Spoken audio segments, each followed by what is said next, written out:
Alemany, like alligator. Okay, Tara Alemany is here with me today. This has been a long-awaited interview for me, and Tara is the founder and owner of Emerald Lake Books. She's here today to talk about aligning your book's message with your reader's reason for reading it. And I just found out before going live that Tara's actually been an entrepreneur since she was 19 Mhm. and started a company called Tara Inc. with a K by mistake Yep. because she was 19. And it's just, I don't know if you have an MBA in business, Tara. I do not. It's the School of Well, Hard Knocks. okay, well, your book, Published with Purpose, feels like the author's personal MBA pocketbook to me. It's, well, first of all, Tara, I've been waiting for this interview for months. I think you know this already. And your Women in Publishing Summit webinar was my favorite. It was the most holistic and comprehensible snapshot of publishing, like for me at least. And Thank you. yeah, I mean, I was very impressed It's within nice to 10 hear. minutes of listening to you. And your mind maps are awesome too. And Everybody loves my also, mind maps. I know, yeah. And I think, there are plenty of great books on writing and publishing and book marketing, but your book, Published with Purpose, I'd say is essential reading for all authors, like fiction and nonfiction authors, because you've merged business, marketing, and publishing like the way you do. I think you're just great at visualizing and with the mind maps and bringing things together. You've merged these things that all authors need to do, and you've created this little pocketbook that feels like an author's MBA. And I've read it, I've listened to it, I've reread it. I'd say it's up there with Writing Down the Bones, Save the Cat, On Being a Oh, wow. Novelist. Like these are Thank you. books. Well, thank you. I appreciate it, and it's like a very quick read, super inspiring, and I think everyone needs to read it at least once in their life if you're an author. And okay, I know we can't cover the whole book and your whole 10 years of experience in publishing, but something you talk about is aligning your ideal customer and reader and knowing who they are. hmm Can you please explain how to figure out who your readers are and what they want and why this is so important as well? So there's a lot that goes into that, but sometimes it's just simply starting first with thinking about who's provided feedback on your book already that really found it valuable to their journey as doing whatever it is that you've written about. And this applies to both fiction and nonfiction. You want to know, why did the person pick up your book in the first place? And what situation are they typically finding them in?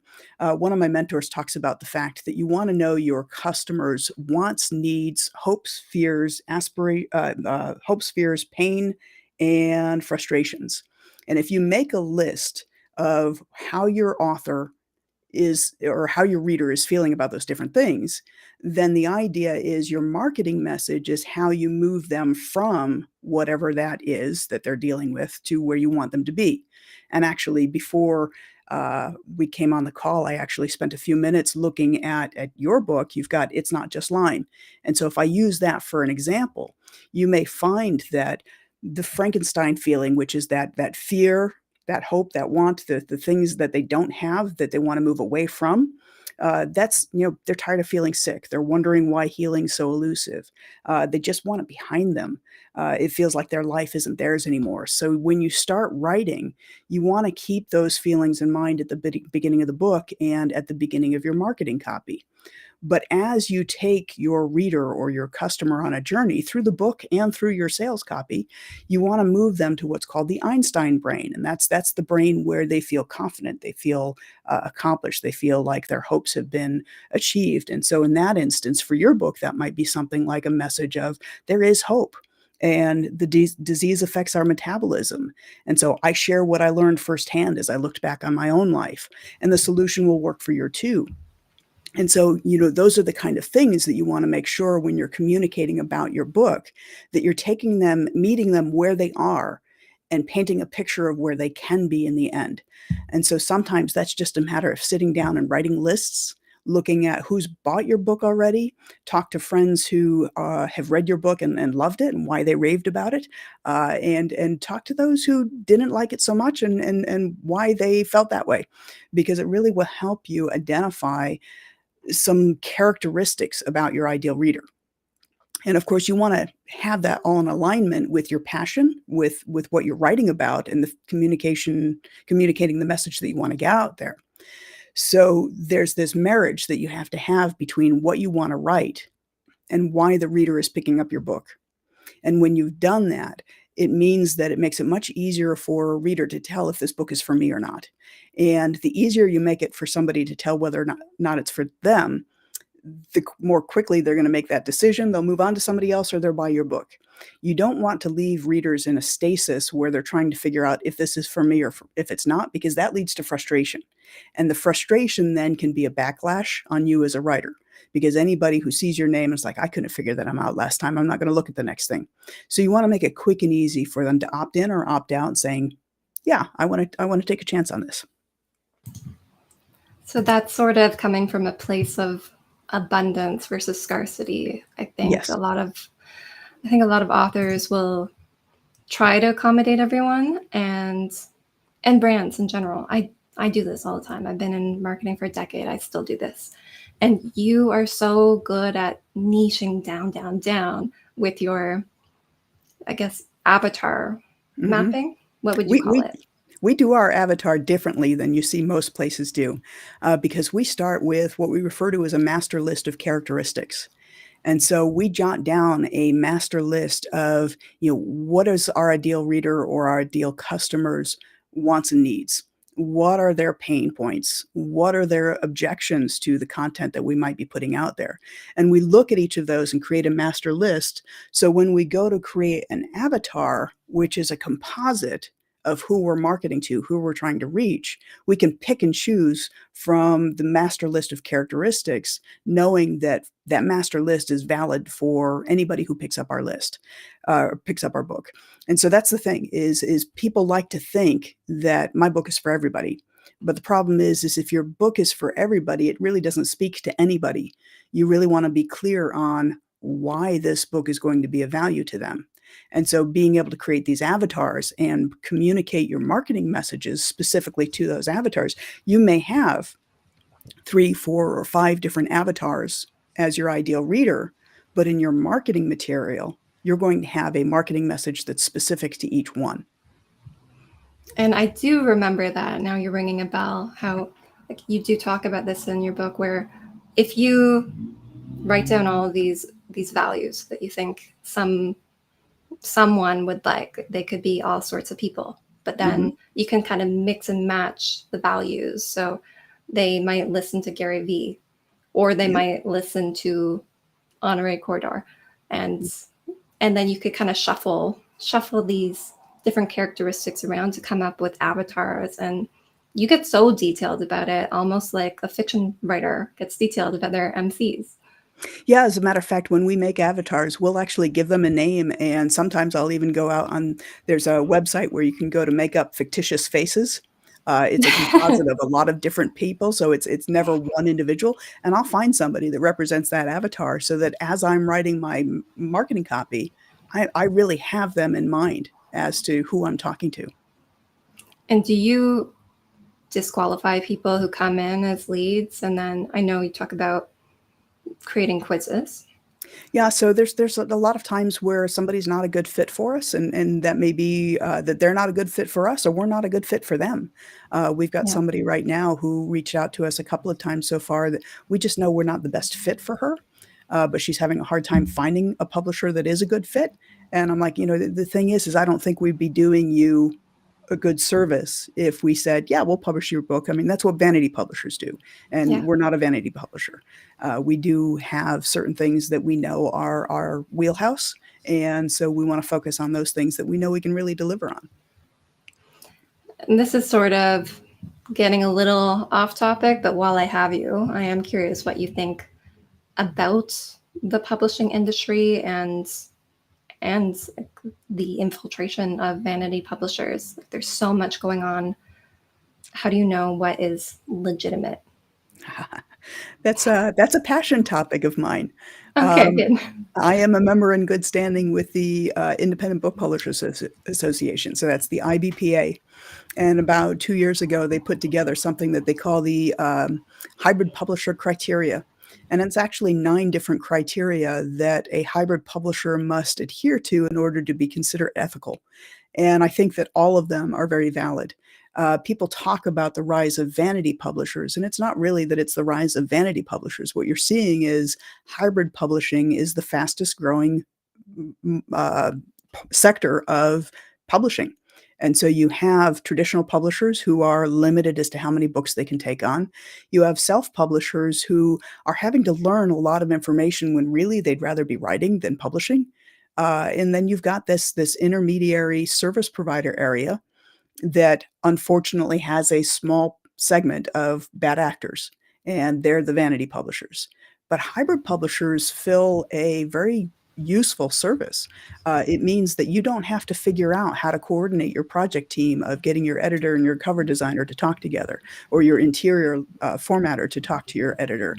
Because a lot of times when we're laying out a book, there are problem parts of the book that can only be fixed by my partner and I, who he's the art director, I'm the editor, working together to figure out how to solve it, because it's not one or the other. It takes a small edit and a small tweak in the design in order to get the page to lay out properly. And so as an individual, as an author, there are a lot of professional level skills that you need to learn when you're self-publishing. And it's a matter of, do you want to spend your time learning those skills? If you do, great, go for it. But if you'd really rather be writing and getting your books out there and finding an audience, hiring a team to help you is a very valuable service. And that's what hybrid publishers, for the most part, are. There's a myth out there that if you have to pay a publisher, it's a scam. And, if I use the example of, I can do my car repair. When I got my first car, I did all of my own repair because I didn't have any money to spend on stuff. So I took care of it myself. But as I reached a point where I was ready to move on and use my time in other ways, it was valuable to me to be able to take my car to a garage and not have to fix it myself. To me, it's the same thing. And we never say that mechanics are, vanities and you don't really need them and they don't serve a purpose. I think most of us would be lost without a mechanic. Yeah. So, I don't know where to find my tire, to be honest. that could use some help, Jess. Yeah. You At should least know where on your tire YouTube, is. I'd have to YouTube it on the spot. I'd need data. Uh-huh. And it is neat how people can do that. There is so much information out there that I'm not knocking. I am never knocking self-publishing or traditional publishing. I think each publishing model has its place.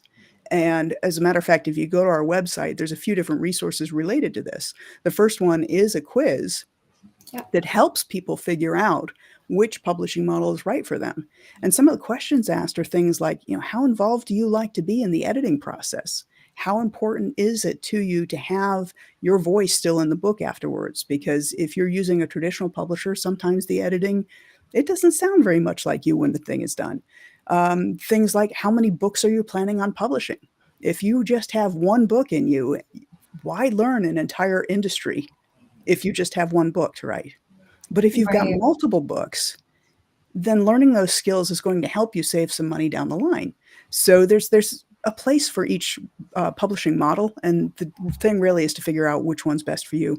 There's actually a article on our blog that is understanding the different publishing models. And so it goes through the pros and cons of each one, because nothing is perfect. And it's certainly not a one-size-fits-all for everybody type situation when it comes to publishing. So understanding what's going to work best for your specific book and your specific situation is very important. Yeah, there's I think Orna Ross. I'm not sure if that's her name. Orna Ross from the Authors From Alliance. Ally. Yep.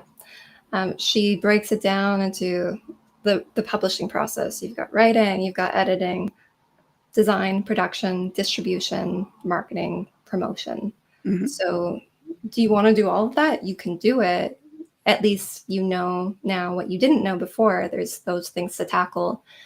But after Alexa's publishing 201 course this past week, I just realized that I don't want to do this all myself Mhm. because time is money. Like authors, it depends what you want to do. If you are making a huge backlist and you do want to pump out books quickly, I get why you would learn your own formatting, learn all the just own the whole process for the most part, minus editing and cover design. Just keep But in mind that while you're doing those things, you're not writing and you're not marketing. that's true. That's the Yeah. trade-off. And there's so much. There's so Mhm. much you could do, and you have to kind of mix and match and come up with a strategy that works for you. And it's kind of nuts that we choose to do this, but I I will. also go ahead. The reason that I started doing it is because I self-published 5 books, and, 4 of them I did in 1 year, and 1 came out the next year. And with each one, I encountered something that my mentor refers to as unconscious incompetence. And Ugh, I didn't know what I didn't know. And yep. so I had an issue with each one. I have a box full, actually 3 boxes full of a book downstairs that I can't sell because I didn't know to get a printed proof copy before I had the printer run the print run.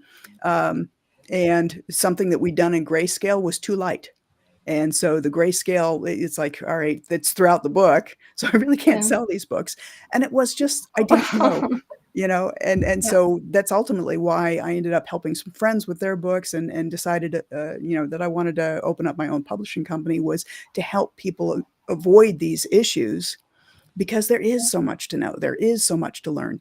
My partner and I will often talk about something called invisible design. And when you are producing a book, it is certain things that need to be done in the book that when it's done right, nobody notices. But when it's done wrong, everybody notices.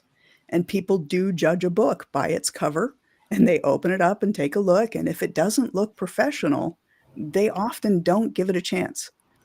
And Yeah. so we help you avoid those things. Yeah. Oh, I just think about doing my own covers, which Mhm. I still do my own covers a lot of the time, but getting that print on demand book from Kindle, getting my copy and being so cocky and just publishing it as is, then getting my copy and looking at the spine and how embarrassingly off it was, and Mhm. then just opening it and seeing how embarrassing the formatting was. And you can DIY all of these things, but you are competing with 2.8 million books published a year or something like that. Mhm. And for the most part, we're trying to make this a living and Right. establish credibility. So it is tricky. I understand that authors do have to bootstrap sometimes. Mhm. Um, do you recommend certain services over others that are essential for authors, or is it really like playing into your strengths? I really, no matter what, I recommend having professional editing done, even if you are an editor yourself. My books that I've written, I've had other editors look at because there becomes this point where you become blind to your own writing. You read what isn't actually there. Another technique that I'll use is in Word, there is a feature that you can have the computer read the text to you.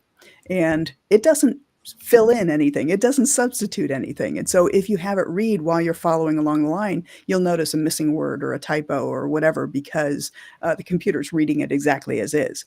The other thing that I highly recommend is with cover design, because cover design is one of those things that there are plenty of people that are graphic designers, but cover design is a subsegment of graphic design. So every cover designer is a graphic designer, but not every graphic designer is a cover designer. There's certain rules that need to be met in terms of how a cover is designed and understanding how to use those rules and to break them when you choose to, but you need to know what they are before you can suitably break them, is very important. So those are the 2 areas that I always highly recommend: professional editing, professional Okay. cover design. What did you call it? Unconscious incompetence?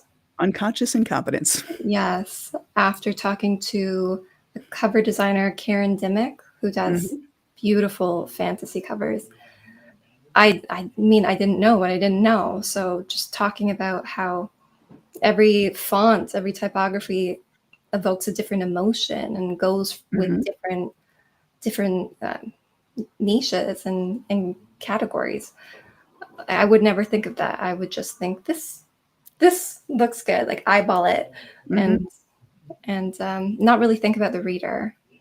Every genre has its own kind of standards when it comes to the cover design. For instance, if you're doing something that's diet or health related, using blues and greens are very common in the covers, and so you kind of need to do this research. You can't create your cover in a vacuum. You need to understand the category that's going to fit in, the standards for that category, so that you're adhering to those. But then there needs to be that unique element that's you and that makes it pop out and stand out from the rest of what you're on the shelf with. And so we Yeah. actually do this experiment when we put together comps, and we'll do this with our author. We'll put together the comps, we'll go through each one and say, all right, so what do you like about this one? And we'll focus on color, image, typography, positioning of design elements. And then we'll show them, we usually have two or three of them, and we'll go through each one of them with the author. They'll usually have a very strong preference as to which one is their favorite. And then we'll say, all right, so now we're going to show them to you in the wild. And so that's where we do a grid where we'll have 9 or 12 Mhm. different cover images that is what it would look like on Amazon when you're seeing them at thumbnail size. But each of those comps are interspersed in among the titles that it would be showing with. And it is always amazing to us that one of the ones that we discounted for one reason or another is actually the one that stands out the most and that looks the best in the wild. And so we never make a decision fully until we've seen what our covers look like against the other books that they're going to be on the shelf with. Oh, I need to do that. I need to probably hire a professional for It's Not Just Lime. Full honesty. Should I hire a professional to redo that cover? I think there are things that you could do with that cover that would make it more eye catching, more Okay. attention grabbing. So it's always worthwhile. Yes. Yeah. Yeah, getting help You from don't have a poor professionals. one, though. I have seen poor ones. Thank you. So it is Yeah, fairly good. it was poor. This is a recover, the third recover. and and I think, well, something I still think about is this section near the end of your book where you talk about how we're all in this journey together, and no matter Mhm. like where you are, there are people who helped you get there and people who want to get where you are now. And I kind of think about this because that I don't know how long ago I wrote that book, but I know there are authors who are just starting out and it's really overwhelming.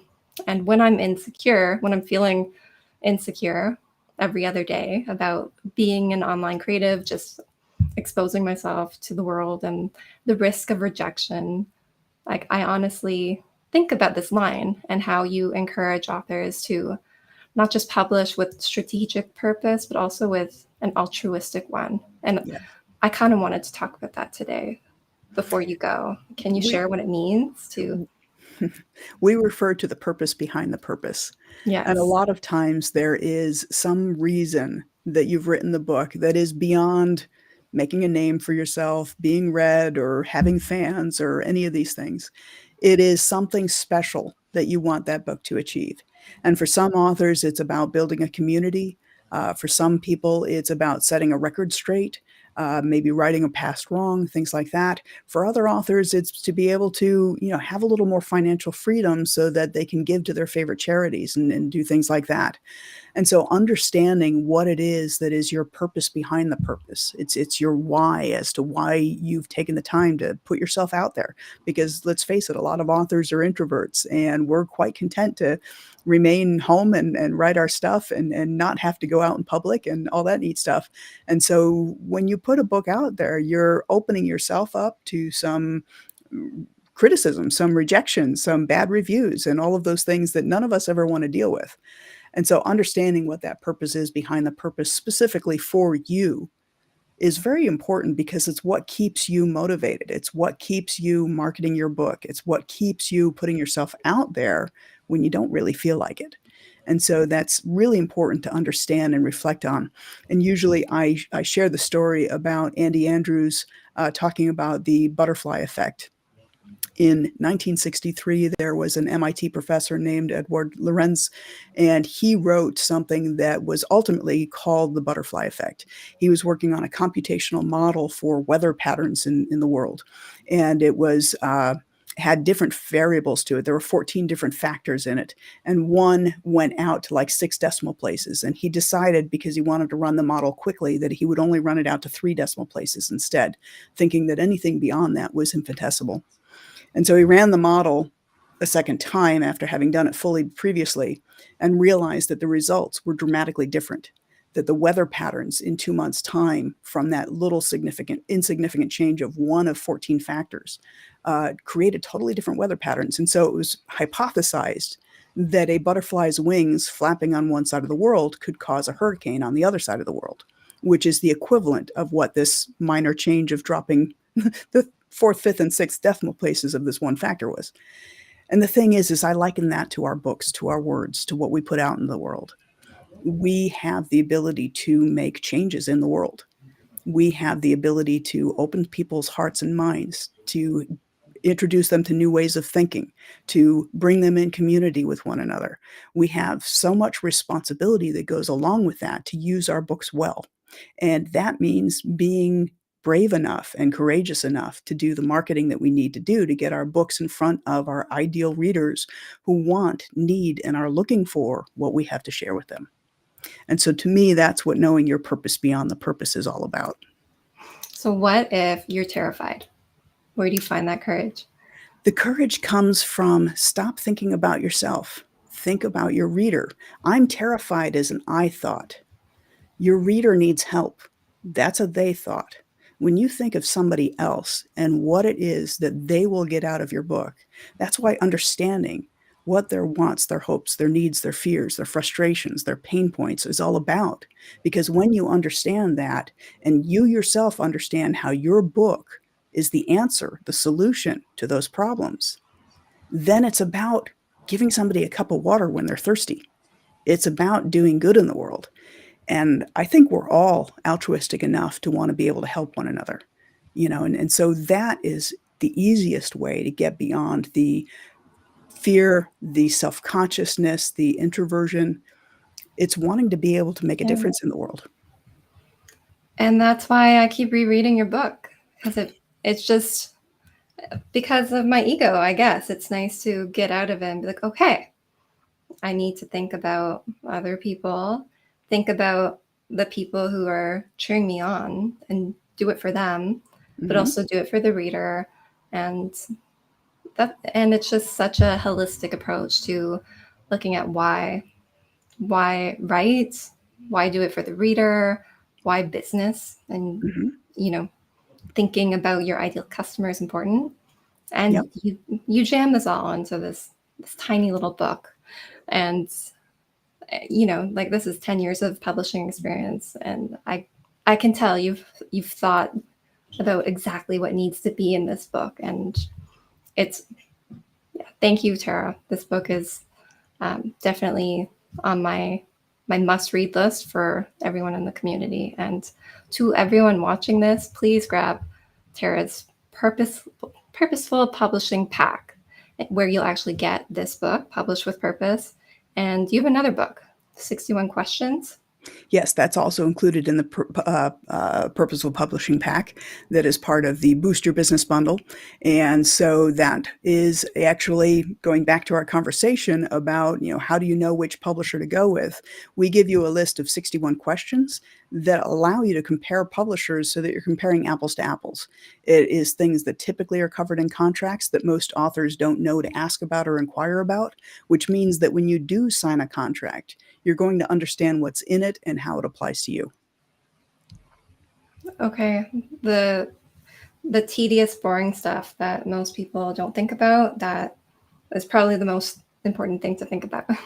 It's things like, do you end up with a basement full of books when something doesn't sell or gets returned? Those kind of things. And that sounds like something that happens a lot. It does to a lot of people. Yeah. Returns are one of those things that most authors don't really think about or even know about, and yet can be the most problematic thing for many authors. Yeah. And you also have a book launches Simplified course Yes, and I have. many other publishing services. I do. I'm the host of the Publish with Purpose Summit that's going to be in October. So there's all sorts of things going on. But the Book Launches Simplified course is a full course with over 9 hours of content that is really about how to plan your launch, knowing what your goals are for your reader, what your reader's goals are, what your goals are, what the book's overall impact. How do you put together a marketing plan that allows you to accomplish that and that's tailored to something that you would feel comfortable doing? So that's that. And then a segment of that, a sampler of that, is what is the part of the premium bundle in the Boost Your Business bundle. Okay. Well, I appreciate having trusted sources out there. Like I know there's a lot of options. There's a lot of like coaches and gurus, and I know that I can trust your stuff, Alexa's stuff, Michelle's stuff. And again, publishing 201 way over my head, and and it just makes me realize how important it is to invest in yourself. And sometimes that means investing in pros who know what they're doing, not just doing it all yourself all the time. As solopreneurs, that can be hard, but I would like to, I know we've gone a little bit over, and I'd like to just thank you for being here, Tara. You know that this For has inviting been, me. well, this is sort of like a bucket list thing for me to interview you. And in fact, hiring you and Emerald Lake Books in some capacity is on that bucket list too. So thank you so much for being here.